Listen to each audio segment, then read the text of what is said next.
Les combats se poursuivent à Alep au deuxième jour d'une offensive de l'armée contre les rebelles. Les bombardements par hélicoptère et à l'artillerie lourde ont jeté sur les routes des milliers d'habitants. Le CNS réclame une réunion d'urgence du Conseil de sécurité pour empêcher les massacres de civils que le régime s'apprête à commettre selon lui. Plus de 20 000 personnes sont mortes depuis le début du soulèvement selon l'Office syrien des droits de l'homme. Les Roumains aux urnes pour décider du sort de leur président. La majorité de centre-gauche réclame le départ de Traian Băsescu et espère ainsi mettre un terme à une crise politique qui inquiète l'Union européenne.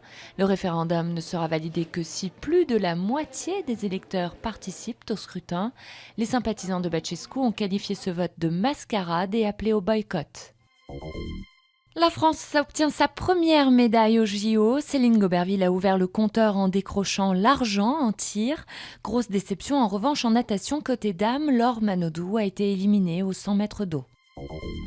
Les deux suspects du meurtre des militaires français en Guyane ont avoué. Ils avaient fui à travers la forêt sur plus de 200 km en direction de la frontière brésilienne.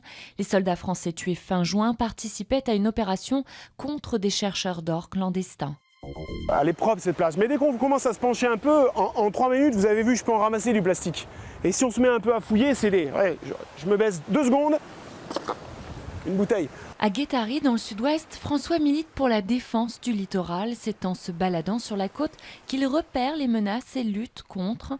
C'est ainsi qu'il a découvert que ces rondelles de plastique sont en fait des pièces utilisées dans les stations d'épuration et rejetées dans les cours d'eau.